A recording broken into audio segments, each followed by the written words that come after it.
السلام عليكم ورحمة الله وبركاته. سو دوادا waa barnaamijkeeni oo caafimaadka kaga hadlaynay iyo danjariska waxyaabaha danjariska ama halista ah ee aan soo gadano oo lacagtaan ku soo gadano oo aan warka u haynin.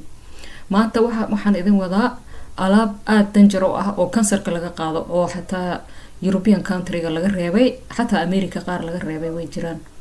oo laakiin dukaamada wali yaala. Waxaana kamid ah shampoo-ga.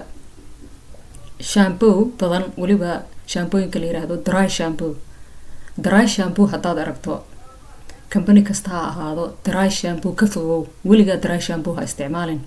waxa ku qoran dry shampoo, waliga ha isticmaalin. shampooyinka kale ee danjarka ah waxa kamid ah shampooyinka ingredient uu yahay ama lagu sameeyay ay ku qoran tahay gadaal ayay ka qoran tahay. please akhri shampooyinka inkastoo la mamnuucay, laakiin waxa suurtagal ah inay wali dukaamada yaalaan.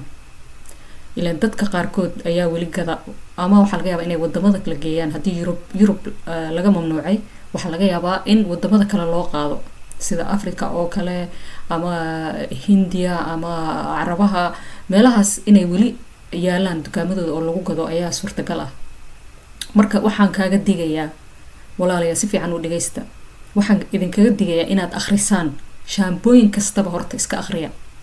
ilaan way ku qoran badanaa lama qariyo. wadamadan horta Europe aan joogno wax kasta horta waa lagu qoraa, inkastoo sometimes ay magacyada ay confusing ay yihiin, magacyo aan la aqoonin ay ku qoran yihiin. laakiin haddaad aragto please Google garee oo baar magacyada, iska fiiri magacyada aan kaaga digayo. oo waxa kamid ah asbestos. wax la dhaho asbestos waa cancer causing, wax cancer toos laga qaado oo ay ku jirto waxyaabaha powderka oo kale. hadda baby powderkii oo Johnson waa ogeydeen oo la mamnuucay, laakiin waxa laga yaabaa wali inay dukaamada yaalaan way dad wali gadanayaan. waxa ku jira wax la yiraahdo asbestos. taas iska ilaali. waxa kaloo iska ilaalisaa benzene. wax la dhaho benzene waa very dangerous isaguna. benzene aad iyo aad ayuu dangerous u yahay. iska ilaali, caafimaadka aad buu dangerous ugu yahay. waxa kaloo iska ilaalisaan hydrogen sulfide. wax la dhaho hydrogen sulfide. wax kasta way ku qoran yihiin horta wadamadan. wax walba waa lagu qoraa, laakiin ma akhrino badanaa. waa iska qaadanaa, ma akhrino. fartuna aad bay u yaryar tahay. somehow farta aad bay u yaryareeyeen. waxay ka wadaan yaa og, laakiin far yaryar ay ku qoraan. iska akhri xataa haddii aad arkaynin oo kiyaalo u qaado oo akhri. maxaa idin dhahay? selenium sulfate, benzene iyo asbestos. saddexdaas waa idin spellinaya haddaad rabtaan. asbestos waxay u qoran tahay ASBESTOS. badanaa taas powderka, waxyaabaha powderka ku jirtaa, especially baby powderki oo Johnson waa ogeydeen bahalkaasaa laga helay. marka spellingkiis waa ASBESTOS. hadday ku jirto please ha gadanin. tan kale benzinka shampooyinka ku jirtaa. shampooyinka benzinka iska ilaalinaysid waxaa loo spelliyaa BENZENE. benzin meesha ku aragto ka carar. selenium sulfate, seleniumna SELENIUM, sulfate waa SULFIDE. selenium sulfate shaambada ku jirta ka carar please ha gadanin. hydrogen sulfate na waa iyaduna waa halis kale. waxay u qoran tahay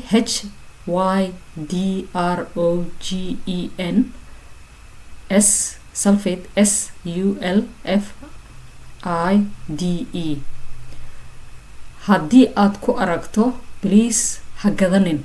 waxyaabahan aan kuu soo sheegay please ha gadanin waxa ay ku jiraan. waxaan ku dhahay powderka waxa ku jira asbestos. powderka hadday asbestos ku jirto please xataa foundationka muxuu ahaa make upta waxa jirta powder oo cad. I don't know inaad aragteen. powder cada ku jirta. powderkaas iska akhriya please, iska akhriya. powder oo dhanba iska akhriya hadday asbestos ku jirto. asbestos waa la wada yaqaanaa, waa very dangerous. waa alaab dangerous ah oo guryihii xataa la dhisay 200,000 oo sano, 200 oo sano ka hor qaar baa laga helay asbestos. guryahaas waa la dudumiyey waa la mamnuucay xataa dad gooni ah ayaa dudumiyey xataa qof caadi ah looma dirin marka walaalayaal ka digtoonaada iska soo baara iska akhriya please ha gadanina alaabahaas ay idin sheegay ha gadanina shaambooyinkaas iyo powderkaas iska ilaaliya aad iyo aad baad mahadsantihiin intaasaan kusoo gabagabaynayaa programku ay noo socdaa insha allah fiirso next video insha allah assalaamu calaykum waraxmatullah